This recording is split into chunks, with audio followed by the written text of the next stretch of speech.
Hi traders, great week in the room this week. It's particularly Friday. Terrific time shorting the pound yen and one or two other markets as well. Was wondering on Thursday if we might get a little bit of a pause with settled data on Friday, but we didn't. We just broke the 50% and then down we came to the 23.6 on this daily Dow. The Nikkei, I won't even bother showing you the Nikkei because the Nikkei is almost a mirror image of that. So, we are in a very weak market with a lot of fear coming in.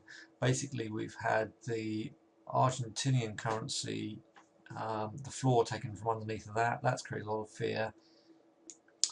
And just generally, the markets were just too high.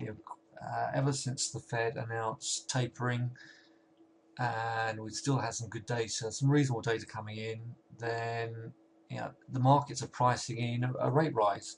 Now, it doesn't matter whether that rate rise is back end of the year or into next year, there is a rate rise coming in. We've got virtual zero interest rates, so rates can only go one way.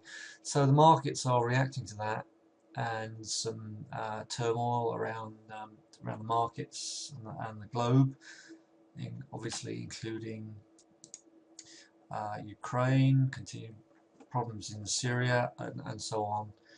And so markets are reacting, and it's long overdue. And the market, I was struggling to buy longs in stocks here, and so they're dragging it down so we can get a lower price.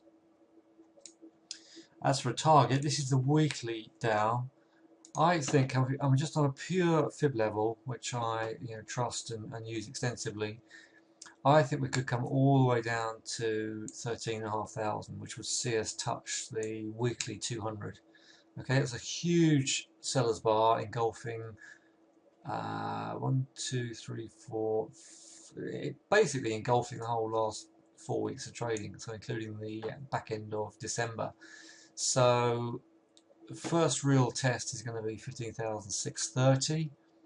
We've got huge support down here, and then ultimately any kind of bounce I would expect to get sold into and eventually find our way down to this level here, and at which point I think we could see some good buying activity as long as that holds, and then we start to wind our way up again. Okay, so I think we could be in for, if this works out, then I think we'll take about anything from 3 to 6 months to get down here, and then as we get it in the back end of the year, we might see a move to the upside if this all goes to plan. So let's look at next week. Take it one step at a time. Let's go back to the daily. So we've got a monthly S1 pivot at 15,974. So that would be a nice place to get in.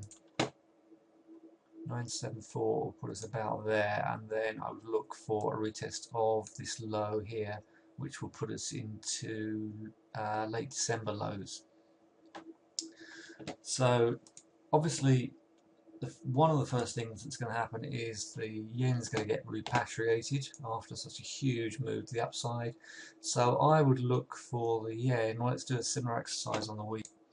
Well, this is the weekly with the fibs on it. I think our next stop is, the most obvious stop is back to 160, and then if that doesn't hold, then we've got these fib levels down here. So 140 is a massive move, is a massive pivot area. So I think that area there could be seen. Obviously that would involve, the most obvious one is a 50%. 145, which would be the 200 EMA. So over a longer period of time, 4, 5, 6 months plus, assuming we break these levels here, then look for these levels to get tested until we find a base and then start to move to the upside again. So pull back on the pound yen. Would put this at 170, obviously just under 170. The next target will be 166.50. And then we've got the trend line up here as well. One of the better ones might be, because the euro has been slower to react to this, so any pullback to 140.50 on this euro yen would be a good place to at least retest 138.50. Dollar pairs, pound US, that's rejection, a new high closed below next day.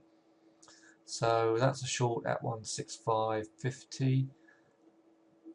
Next stop is 164.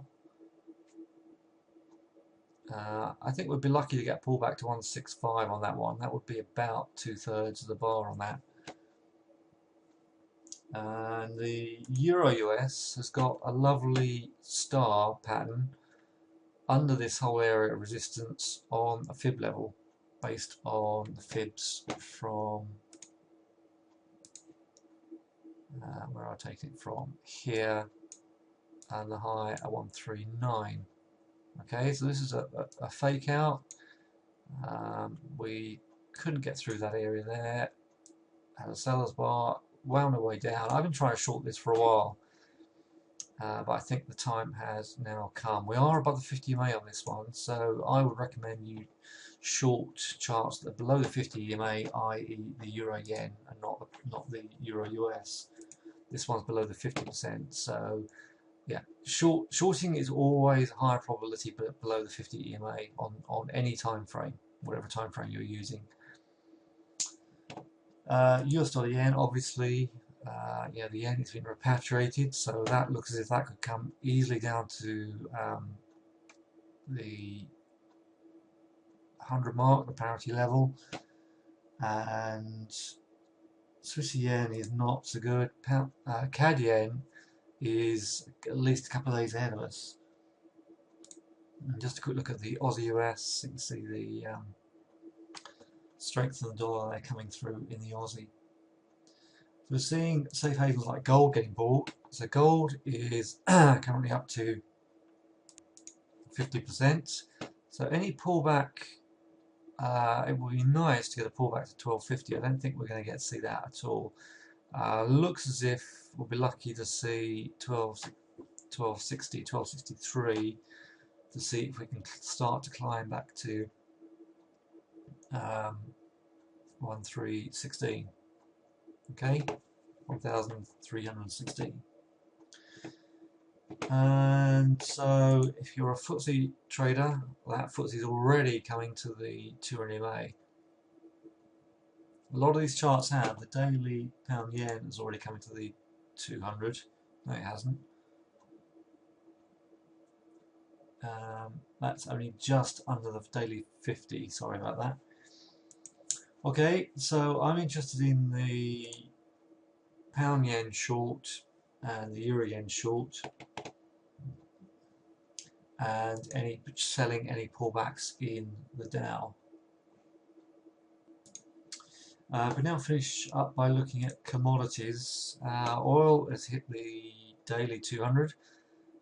I would leave this alone. It's between a fib area and the 50 EMA and the 200 EMA, so I would just steer clear of it. I would also steer clear of the grains. The grains are just stuck in a range, and if I take off that box, and we've been very short. We dropped out of the bottom of this box and shot back in again. But look how the 50 EMA is wandering down. So I think we might come up to retest the 50 EMA before rolling over. However, I would be interested if we started closing above 435 on the corn and closing above 580 on the wheat. Otherwise, I'm just standing aside, just not touching them. Beans, in the meantime, have tested the 200, dropped back down, closed above Thursday's bars. I mean, that's a rejection of that down move, but again, very box-like, very range-bound. All right, that's all I've got got for you on this video, and I'll now switch over to the stock video. Okay, if you're interested in the stock video, then drop me a line. Okay, enjoy what's left of your weekend, and see you in the trading. Trading room is open at the Dow Open on Monday, so it's not open for the Euro session. Because the Euro session on Monday is generally pretty quiet. Obviously, so much has happened back in the second half of last week. That may not be the case, but with so little data around, I don't normally trade that Monday morning, so I'm not going to go. I'll look at the markets, but I'm not going into them looking to take a trade. Data-wise, we've got new home sales in the US half an hour after the open. We have UK GDP, preliminary GDP quarter on quarter on Tuesday. Durable goods, it's quite a busy week. Durable goods for the US just an hour before the open on Tuesday. Wednesday is very quiet. Wednesday is Fed day. So the market is looking for possible increase in tapering on Wednesday. If they don't get that, I actually believe the Fed will take tapering right to the back end of this year. If that's the case, that might give the markets a lift for us to get short higher up.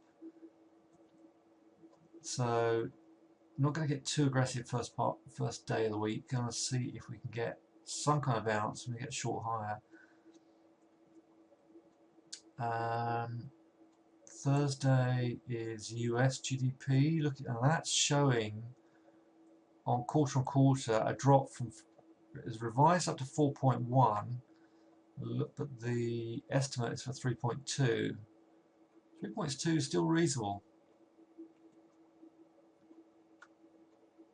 And CAD GDP is looking for a slight drop from 0.3 to 0.2. Now that's weak, that's very weak. You can see why the CAD is just not holding up. A lot of continued weak data projected for the CAD. Alright, so I will look to try and get short in any bounce in the US session on Monday. Otherwise, I'll hold fire till Tuesday. Alright, hope that helps, and see you in the next update.